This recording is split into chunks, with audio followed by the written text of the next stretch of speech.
regulations are working in Tesla's favor. Look at this jokester Tesla bot. Look at this Cybertruck, man. You ever seen one of these before? Whoa, whoa, whoa, whoa, whoa. Uber for Sean? Yeah, I'm Sean. What's up, man? Dude, if you do that again, you're gonna get hurt. May I take your luggage? No, I'm okay. Okay, thank you. I said no. Hey, man, I got some valuables in there. Can you just be careful? Yeah, man. No problem. Oh, dude, come on, man. What are you doing? Why are you Uber driving? Electricity costs are high. Electricity costs are high. Okay. Let's go. We want Tesla to scale its units because each one of them now represents the potential for a robo-taxi. We've modeled Tesla's future gross margins based on Wright's law. We know that they are decreasing cost per vehicle, which is very important. Of course, I actually think the Cybertruck is going to help with that. And we know that, the first vehicle was produced. We actually think gross margins could be above 50% if you look at the 5-year forecast, driven by AI, which you all touched on. So, we think Tesla's going to be a leader in autonomy. We think they could take a very attractive take rate off of gross revenues, off of an autonomous ride-hail service. And that's really going to be the story today. I think not enough people are talking about Tesla is, it's one of the most important AI stocks to be talking about at this very moment. The robo-taxi opportunity globally will deliver $8 to $10 trillion in revenue. Auto margins will also improve as, again, vehicle costs decline. We've modeled, Wright's law says that for every cumulative doubling in production, you get a corresponding reduction in price. If you look back over the past 100 years, this models what the auto industry has done extremely well. We think it'll be the same thing with electric vehicles with Tesla. Yes, I do think that autonomy longer term is going to be driving Tesla's margins. I think it's the most important thing that they are focused on and that they should be focused on. And hey, they're in a great position. I mean, if you look at what they reported, miles in full self-driving are over 300 million cumulative to date. Compare that with competitors like Tesla and Waymo that have autonomous projects. That's in the low millions. And Tesla's averaging over 2 million miles per day at this point in full self-driving. Even more when you look at the total fleet, what's not in full self-driving. So they have a data advantage that is unparalleled in this industry. And I think it would be extremely hard for anyone to catch up with them at this point. Cybertruck's a big deal. The Ford F-150 is a huge deal. That is, they sell about 600,000 of those a year. Ford is acknowledging that they are worried about this vehicle. Stock goes up when the Cybertruck comes out. One of the most important investment opportunities of our lifetimes. Tesla is Cathie Wood's top holding in her ARK Innovation Fund, her flagship fund. And Cathie Wood joins us now exclusively. Cathie, it's so great to have you on the show. Thanks for being with us. Thank you, Morgan. Happy to be here. So much to discuss with you, but I do want to start with Tesla. Your reaction to those results we did get yesterday, and specifically the fact that the operating margin dropped pretty dramatically to 11.4%, certainly in focus for trading today. Does this change your outlook or your thesis around Tesla? Not at all. In fact, curiously, we want Tesla to scale its units because each one of them now represents the potential for a robo-taxi. Regulations are working in Tesla's favor. For, I think, roughly 3 decades, the number of auto fatalities in the United States fell to the low 30,000 range per year. And they've turned around in the last 5 years and moved up to 45,000 plus. And I think the pressure is on the National Highway and Transportation Safety Association to change something. So it is looking carefully at Tesla's data. And during Investor Day, Tesla released some data that we don't think many people paid enough attention to. The most important one is that with full self-driving, a Tesla vehicle gets into an accident every 3.2 million miles. And that compares to 1 every 500,000 miles for the average car on the road. Okay, so Cathie, hold on. Good afternoon, It's John Ford. I just want to clarify, did you say a $2,000 per share That is what we're saying. The robo-taxi opportunity globally will deliver $8 to $10 trillion in revenue by 2030.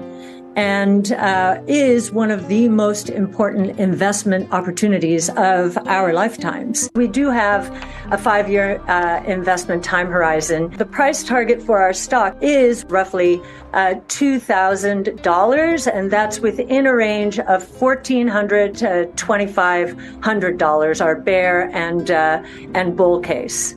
We think that the robo-taxi opportunity globally will deliver $8 to $10 trillion in revenue by 2030 and is one of the most important investment opportunities of our lifetimes. And I think one of the reasons for that is it is going to save lives. 80 to 90% of auto fatalities and auto accidents are caused by human error, and autonomous driving is going to take away the human error, we believe. We want Tesla to scale its units because each one of them now represents the potential for a robo-taxi and a robo-taxi fleet. Now, Elon says it's possible that he could launch that fleet this year. We think it's more like last year. But the robo-taxi fleet is really going to be, or the robo-taxi service is going to be, from a margin point of view, more like a SaaS business. And so we think that it's very smart to maximize units because they have so much option value now. On the regulatory side, I actually think regulations are working in Tesla's favor. For, I think, roughly 3 decades, the number of auto fatalities in the United States fell to the low 30,000 range per year. And they've turned around in the last 5 years and moved up to 45,000 plus. And I think the pressure is on the National Highway and Transportation Safety Association to change something. So it is looking carefully at Tesla's data. And during Investor Day, Tesla released some data that we don't think many people paid enough attention to. The most important one is that with full self-driving, a Tesla vehicle gets into an accident every 3.2 million miles. And that compares to 1 every 500,000 miles for the average car on the road. In our flagship strategy, which is ARKK, Tesla is our largest holding. But if you look at ARKQ, which is our autonomous technology and robotics strategy, we also own other names like BYD in China. Now, why do we think EVs are the place to be? Well, we are analyzing battery technology, but more important, drivetrain technology, which includes batteries. And if you look at the cost curves associated with drivetrains, what you'll see is that for every cumulative doubling in the number of electric vehicles produced and sold, costs decline by roughly 28%. And it seems as though already the total cost of ownership of an electric vehicle is lower than that of a gas-powered vehicle, which means which helps us understand why last year electric vehicle sales globally were up, I believe it was 62 or 64%, while gas-powered vehicles were down about 7% globally. So the electric vehicle shift is underway. Consumers want electric vehicles, a total cost of ownership cheaper. So last year, there were 7.7 million electric vehicles sold around the world. We think that number is going to 60 million in the next 5 years. Now, the consensus estimate is that it's going to only 20 million. So there's still a big gap between where we are and where the consensus view is.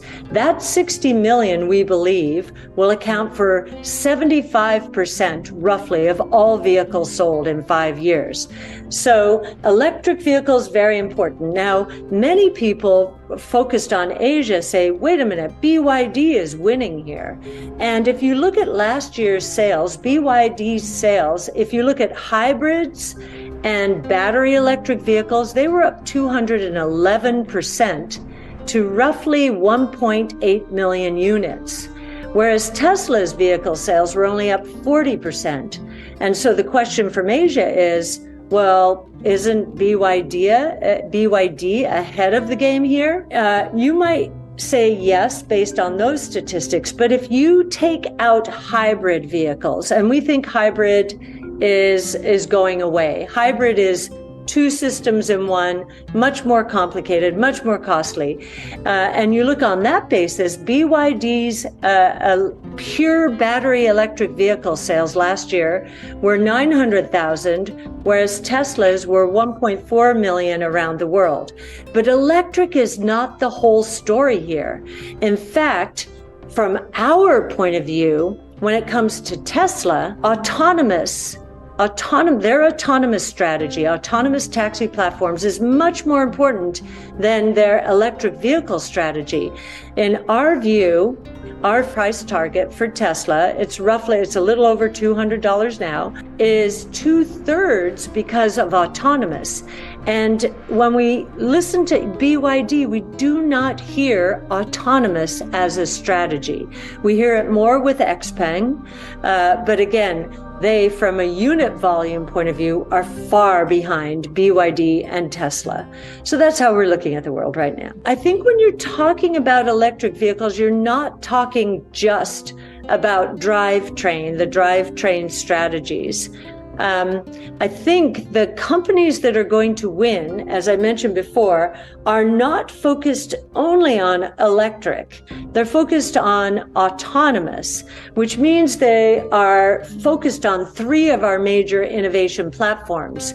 First, robotics. Autonomous vehicles are robots. Second, energy storage. They will be electric because the total cost of ownership now for vehicles is lower for electric than gas powered. And three, artificial intelligence. So these are three major platforms. Artificial intelligence will power these autonomous electric vehicles. And we believe that Tesla, from a thought leadership point of view, is leading the charge, so to speak, in this movement towards autonomous electric vehicles. And just in terms of your fragmentation point, the $5,000 vehicles, if you look at the range and performance of those vehicles, there's no comparison to a Tesla Model 3. The range is very limited, the power is very limited. So you really do have to adjust when you're talking about price for range and performance, which is what we do. And I do believe that Tesla has, for a given price, the best range and performance of any car on the market today. We're not just talking about battery technology, drivetrains, when we're talking about autonomous. We're talking, as I mentioned before, about robots, energy storage, artificial intelligence, and we're talking about software as a service. So over-the-air software updates. I bought my first Model 3 in 2018. I have never taken it in for service. I have never been to any station. I don't have to go to a gas station. So think about that, how much in the way of costs and convenience I have been saved over these last 5 years. The most important variable, we believe, in this new AI age is proprietary data. And I think if we're looking for killer apps, a lot of people are trying to compare this to the early days of the internet. And we didn't know during the early days of the internet that it was the apps on top of the internet that were going to garner all of the economics, the social networks, of course. And And today, what we believe people are missing is that the big winners are going to be those companies that not only have the right AI expertise, but also have the right domain expertise. If you talk about life sciences and multiomics, DNA, RNA, proteins, methylation, you've got to have domain expertise and understand that. But even beyond that, you have to have your own data. So we think that AI is going to cause one of the most profound productivity increases in the history of the world. And so you have to, as you're looking at investing, you must look at companies and how they're harnessing AI to lower their cost structures. That's the first killer app. And then other companies that have proprietary data, like Tesla, we'll go back to Tesla. It has collected over the last 5 to 7 years the highest number of real world driving miles in the world. In fact, it has probably collected more miles by an order of magnitude than all of the other auto and tech companies around the world. And that's why we think it is in the pole position to develop and win at the autonomous taxi platform strategy. The first company to get from point A to point B most safely and quickly is probably going to win. So we're looking at a lot of winner-take-most opportunities in this new AI world. And the winner-take-most, as I mentioned before, is based on bringing in the right AI expertise, the right domain expertise for your own businesses, and the highest quality and biggest pools of data upon which to train AI. If you liked this video, please subscribe to the channel, give it a thumbs up, and share the video with your family and friends so that they too will be able to benefit from this information. Thank you for watching, and we look forward to seeing you soon with another video.